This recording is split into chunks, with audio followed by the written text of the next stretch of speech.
Hello guys, आशा करती हूँ आप सभी ठीक होंगे। तो चलिए आज हम पढ़ने वाले हैं 8th चैप्टर है खुशहाल गांव और समृद्ध शहर। ठीक है। तो इसमें है सबसे पहले क्या लिखा है कि लोहे के औजार और खेती कैसे हुई। तो देखिए, उपमहाद्वीप में लोहे का यूज़ लगभग 3000 साल पहले शुरू हुआ। ठीक है। महापाषाण कब्रों में लोहे के औजार और हथियार बड़ी संख्या में मिले हैं। जंगलों को साफ करने के लिए कुल्हाड़ियाँ, जुताई के लिए हलों के फाल का इस्तेमाल शामिल है। तो जो उन्हें महापाषाण की कब्रें मिली थी, जैसे मैंने आपको पिछली वीडियो में बताया भी है कि जो महापाषाण में दफनाए जाते थे लोग कब्रों में, तो उनके साथ लोहे के औजार भी दफनाए जाते थे, है ना, रखे जाते थे उनके पास। तो वही लोहे के औजार और हथियार हैं जो बड़ी संख्या में देखने को मिले हैं उपमहाद्वीप में। इसका मतलब इससे पता चलता है कि लोहे का यूज़ वहाँ पर होता होगा। तो 3000 साल पहले ये शुरू हुआ है लोहे का यूज़। ठीक है। और जो कब्र है महापाषाण में, उनकी जो कब्रें थी वहाँ पर लोहे के औजार मिले हैं बड़ी संख्या में। और इससे पता चलता है कि जंगलों को साफ करने के लिए कुल्हाड़ियाँ, जुताई के हलों के फाल का इस्तेमाल किया जाता होगा। तो देखिए, कृषि उत्पादन बढ़ाने के लिए उठाए गए कुछ कदम। कृषि के विकास में नए औजार और रोपाई इम्पॉर्टेंट कदम है। कृषि के विकास में नए औजारों का यूज़ किया गया। पहले लकड़ी के औजार यूज़ करते थे, फिर लोहे के औजार आ गए। ठीक है। तो इससे क्या होगा, रोपाई होने लगी और इम्पॉर्टेंट कदम थे ये। तो उसी तरह सिंचाई के लिए नहरें, तालाब, कृत्रिम जलाशय भी बनाए गए। पहले सिंचाई सिर्फ जो थी बांध बनाकर होती थी या फिर वर्षा से हो जाती थी। लेकिन अब जो है चेंज क्या आया कि अब नहरें बनने लगी, तालाब बनने लगे और कुछ कृत्रिम जलाशय बनने लगे। ठीक है। अब क्या हुआ, उसके बाद है गांवों में कौन रहते थे। तो इस उपमहाद्वीप के दक्षिणी और उत्तरी हिस्सों के अधिकांश गांवों में कम से कम 3 तरह के लोग रहते थे। ठीक है। तमिल क्षेत्र में बड़े भूस्वामी। तो 3 तरह के लोग कौन कौन से हैं मैं आपको बताती हूँ। सबसे पहले है बड़े भूस्वामी, जो कि वेलल्ला कहलाते हैं।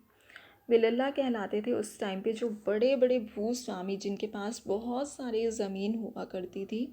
ठीक है। उन लोगों के वेलल्ला नाम दिया गया है। ठीक है। उसके बाद है साधारण हलवाहों का जो उनवार, हाँ, साधारण हलवाहों का उनवार और जो भूमिहीन मजदूर कहा जाता था। मतलब जो साधारण से हल चलाने वाले लोग थे, मतलब खेती करने वाले लोग, जो वो किसान जिनके पास अपनी ज़मीन नहीं होती थी, वो भूस्वामियों की ज़मीन पर खेती करते थे, उन लोगों को उनवार और भूमिहीन मजदूर कहा गया है। सेकंड, ये टाइप के लोग हो गए। और थर्ड टाइप है दास, जो कि कडेसियर और आदिमयी कहलाते थे। तो 3 टाइप के लोग यहाँ पर हो गए। एक तो बड़े भूस्वामी, एक वो लोग जो हलवाहा हैं जिनके पास अपनी ज़मीन नहीं है, एक वो लोग जो दास हैं जिनके पास कुछ भी नहीं है, वो जो सिर्फ मजदूरी करते हैं, दास करते हैं लोगों के। ठीक है।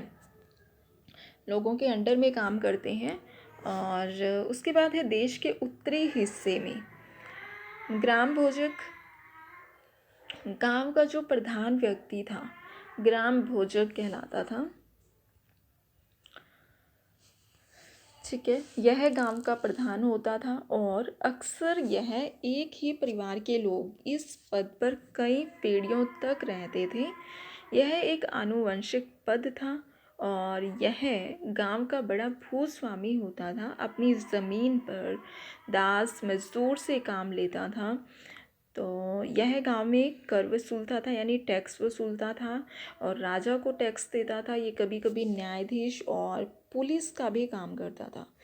तो फिर फिर से पढ़ती हूँ, ग्राम भोजक क्या होता है? तो गांव का वो प्रधान व्यक्ति जो गांव का हेड होता है वो ग्राम भोजक कहलाता है। ठीक है। और ये जो था ना, ये कई पीढ़ियों तक चलता रहता था। मतलब कि उसी फैमिली का लोग जो है, उसी फैमिली के लोग जो है गांव का प्रधान रहता था कई पीढ़ियों तक। ये चलता रहता था, ग्राम भोजक जिसे हम कहते हैं। और ये एक मतलब एक जेनेटिक पद है आनुवंशिक तरीके से। और ये गांव का बड़ा भूस्वामी होता था, ज़मीन पर दास और मजदूर से काम करवा लेता था और टैक्स भी वसूलता था, और जो टैक्स वसूलता था वो राजा को देता था।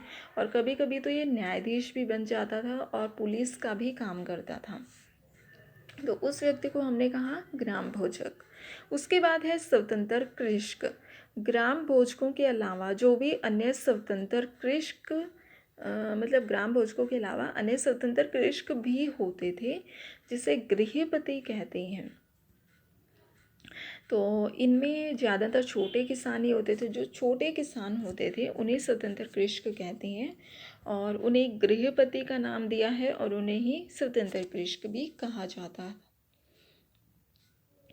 उसके बाद है दास या कर्मकार। तो इनके पास स्वयं की ज़मीन नहीं होती थी, यह दूसरों की ज़मीन पर काम करते थे। कुछ लोहार, कुम्हार, बढ़ई, बुनकर, शिल्पकार और कुछ दास कर्मकार भी थे। मतलब इसमें ये लोहार, कुम्हार, बढ़ई सब जो हैं वो दास वाले कंडीशन में आएंगे। थर्ड नंबर का जो थर्ड टाइप में आएंगे दास या कर्मकार।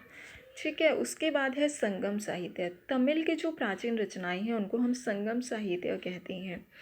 इनकी जो रचना है वो 2300 साल पहले की गई। संगम साहित्य इसलिए कहा जाता है क्योंकि मदुरै के कवियों के सम्मेलन में इनका संकलन किया गया है। जो मदुरै के कवियों के सम्मेलन में इनका संकलन किया गया है संगम साहित्य का।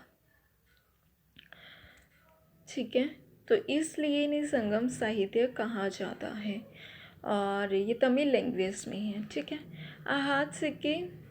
सबसे पुराने आहत सिक्के थे जो कि करीब 500 साल तक चले हैं। चांदी या तांबे के सिक्कों पर विभिन्न आकृतियों को आहत बनाए जाने के कारण इन्हें हम आहत सिक्के कहते थे।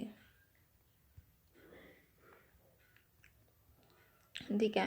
तो ये सबसे पुराने थे आहत सिक्के, 500 साल तक चले हैं, और चांदी या तांबे के सिक्कों पर विभिन्न आकृतियों को आहत क्रम बनाए जाने के कारण इसे आहत सिक्का कहा जाता है। ओके। नगर। नगर क्या होता है? तो देखिए, अनेक गतिविधियों के केंद्र अक्सर कई कारणों से इम्पॉर्टेंट हो जाते थे। फॉर एग्ज़ाम्पल, मथुरा एक नगर है जो कि 2500 साल से भी ज़्यादा समय से एक इम्पॉर्टेंट नगर रहा है। 2000 साल पहले मथुरा कुषाणों की दूसरी राजधानी बनी थी। 2500 साल से भी ज़्यादा टाइम से पहले ही ये इम्पॉर्टेंट नगर माना जाता है। और 2000 साल पहले क्या हुआ था, जो मथुरा नगर है वो कुषाणों के सेकंड कैपिटल बनी थी, दूसरी राजधानी बनी थी। मथुरा में क्या फेमस है? तो बेहतरीन मूर्तियाँ बनाने का केंद्र था। वहाँ पर बहुत ही सुंदर मूर्तियाँ बनती थी। और मथुरा जो है एक धार्मिक केंद्र धार्मिक केंद्र बन रहा है। शिल्प और शिल्पकार। पूरा स्थलों से शिल्पों के नमूने मिले हैं। तो पूरा स्थल क्या होता है? पुराने स्थल, और जहाँ से हमें शिल्पों के नमूने मिले हैं इनमें मिट्टी के बहुत ही पतले और सुंदर बर्तन मिले हैं जो कि शिल्पकार बनाते हैं, जिन्हें उत्तरी काले चमकीले पात्र कहा जाता था, और क्योंकि ज़्यादातर उपमहाद्वीप के ऊपरी भाग में मिले हैं। ठीक है। और अनेक शिल्पकार और जो व्यापारी हैं वो अपने अपने संघ बनाने लगे थे, जिन्हें श्रेणी कहते थे। काम प्रशिक्षण देना, कच्चा माल उपलब्ध करवाना, मेल का वितरण करना था। ठीक है, तो शिल्प और शिल्पकार क्या करेंगे, बर्तन बनाएंगे और भी ज्वेलरीज वगैरह ये सब कुछ बनाने वाले जो थे वो शिल्पकार कहलाते थे। सूक्ष्म निरीक्षण, अरिकामेडु पुदुचेरी में है, एक स्थान है अरिकामेडु पुदुचेरी में। ये 2200 से 1900 साल पहले एक पतन था। यहाँ पर दूर दूर से आए जहाज़ों से सामान उतारे जाते थे। इस स्थान से भूमध्य सागरीय एफोरा जैसे पात्र यहाँ पर मिले हैं। इनमें तेल या श्राप जैसे तरल रखे जाते थे, लिक्विड जैसे तेल रखने के लिए कुछ पात्र बनाए जाते थे, वो पुदुचेरी में बनते थे। ठीक है, अरिकामेडु के अंदर, जो कि हमें 2200 से 1900 साल पहले जब इनका पतन हो चुका था, तो यहाँ पर क्या हुआ, दूर दूर से आए जहाज़ों से सामान उतरते थे। अब सामान उतरते थे तो यहाँ पर जो तेल के डिब्बे हैं वो खाली होते होंगे, तो ऐसे जो पात्र हैं हमें यहाँ पर मिले हैं। ठीक है, बस आज के लिए इतना ही, फिर मिलती हूँ नेक्स्ट वीडियो के साथ। Bye bye.